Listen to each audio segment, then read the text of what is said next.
In 2014, Jackie Robinson West became the first entirely black team to advance to the Little League World Series and win the United States Championship. And unlike the stereotypical suburban Little League team, this team came from some of the most violent neighborhoods in Chicago. Yet they didn't just compete, they became the most watched, most loved, and possibly the most famous team in Little League history. Their sudden fame brought them parades, hundreds of thousands of dollars in donations, a trip to Disney World, a visit to the MLB World Series, and even a moment in the White House. But less than a year after their championship, Little League International delivered devastating news. Jackie Robinson West would be stripped of their title due to boundary violations. What followed were years of accusations, death threats, lawsuits against Little League, rival coaches, their own administrators, and even sports commentator Stephen A. Smith. But what exactly did Jackie Robinson West do to cheat? How did Little League discover it? Why didn't they act sooner? Who was the man behind the allegations? What were his motives? And why do many people still believe the punishment was racially motivated?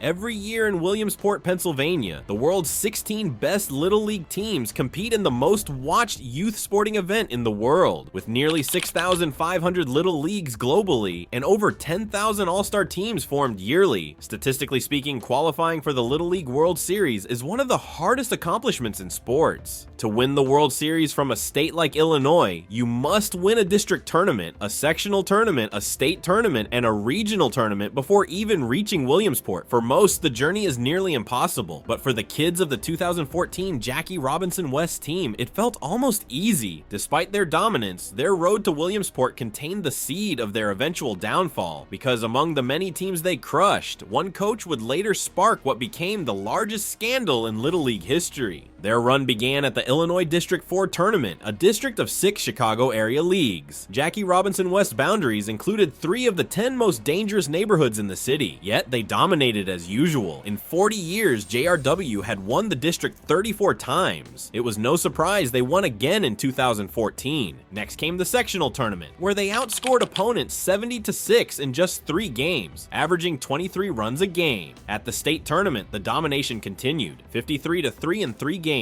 Then came regionals, broadcast nationally on ESPN. JRW went 6-0, ended 3 games early by mercy rule, and beat Indiana 12-7 in the final. Across the sectional, state, and regional rounds, they went 12-0, winning 8 games by mercy rule. They outscored opponents 186-28, including a 29-2 state final and a 43-2 sectional game, one of the most lopsided games in Little League history. The coach of that losing team said it was so lopsided it was almost comical. He would later play a huge role in JRW's downfall. Meanwhile, Jackie Robinson West entered the Little League World Series at the same time the tournament was skyrocketing in popularity thanks to another star, Mo'ne Davis. She became a national sensation as the first girl to throw a shutout at the LLWS, making the cover of Sports Illustrated and drawing record viewership. Her presence amplified the spotlight on JRW. JRW stood out immediately. They were the first all-black team in decades. They came from neighborhoods associated with violence, but represented themselves with humility, humor, charisma, politeness, and clean sportsmanship. They disproved every negative stereotype placed on inner-city black kids, and they were really, really good. Chicago embraced them instantly. Celebrities, politicians, athletes, and the entire nation started cheering for them. Their merchandise sold out across the city. Over 17,000 t-shirts sold at one store alone. Fans donated over $300,000 to support the team and their families. They were everywhere. TV, newspapers, social media, even cereal boxes. And they delivered on the field, except for one game against a powerhouse Las Vegas team that mercy ruled them early. But when JRW met Las Vegas again in the US Championship game, something felt different. In front of 27,000 fans, JRW pulled off a stunning upset and became United States champions. Even though they lost the World Series final to South Korea, they were already nationwide heroes. Their celebrations back home were enormous. A huge Chicago parade, appearances at Cubs and White Sox games, a Frosted Flakes cover, a visit to Disney World, Chicagoans of the Year, and most famously, a trip to the White House to meet President Barack Obama. Despite all the attention, the kids stayed humble and even used their platform to deliver toys to local children in need. But behind the scenes, trouble was brewing. 4 months after the tournament, journalist Mark Conkle published an article revealing that a local coach, Chris Janes of Evergreen Park Little League, was accusing JRW of cheating by using out-of-boundary players recruited from Chicago suburbs. After losing 43-2 to JRW in sectionals, Janes began investigating where the players actually lived. Little League initially stated that JRW had been checked several times and the case was closed, but Janes kept digging. Meanwhile, people all over Chicago were publicly congratulating specific players, naming neighborhoods, schools, and suburbs that were far outside JRW's boundaries. Ironically, the public praise that followed JRW's victory became evidence against them. Little League then claimed JRW expanded their boundaries with district approval, but other leagues quickly said they never approved anything. That's when Little League reopened the investigation.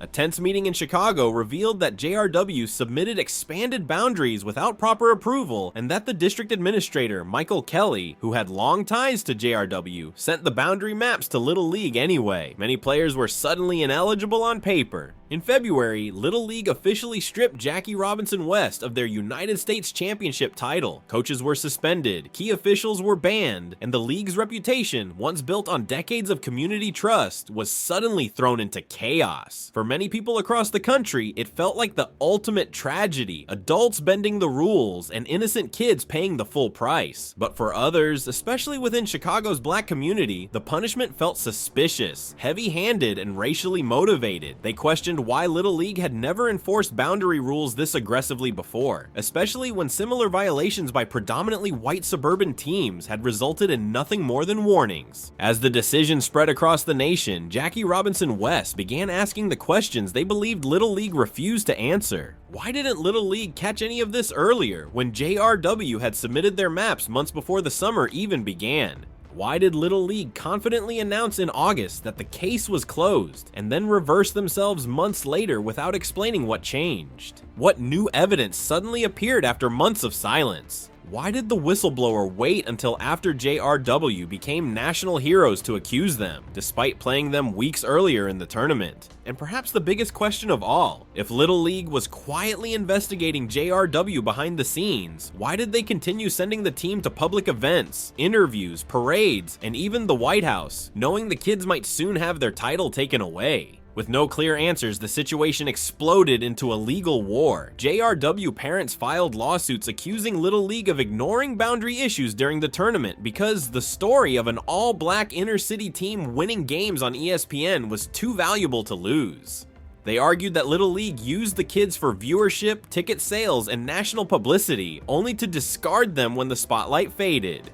They also sued Stephen A. Smith after he made comments accusing JRW of fabricating boundaries, a statement they said damaged the kids' reputations. Chris Janes, the whistleblower coach, was also named in the lawsuit, not only for the accusations he made, but for waiting so long to come forward, for allegedly recruiting illegally himself, and for hiding the investigation from JRW families. Janes responded with his own lawsuit against Little League, claiming that by publicly stating the case was closed, the league made him a target for death threats and community backlash. Little League, in their own filings, insisted that JRW knowingly submitted altered maps showing players within boundaries when they were not. What followed was years of hearings, appeals, accusations, interviews, and community division. Careers were destroyed. The district was dismantled. Long-standing friendships between leagues in Chicago were fractured beyond repair. And even today, nearly a decade later, the legal battles and lingering resentment still cast a shadow over the entire situation. But one fact remains untouched by courtrooms, politics, and paperwork. On the field, in the summer of 2014, Jackie Robinson West earned the United States Championship. They played hard, they played clean, they played with heart, discipline, and dignity. The kids themselves never broke a rule, the adults did.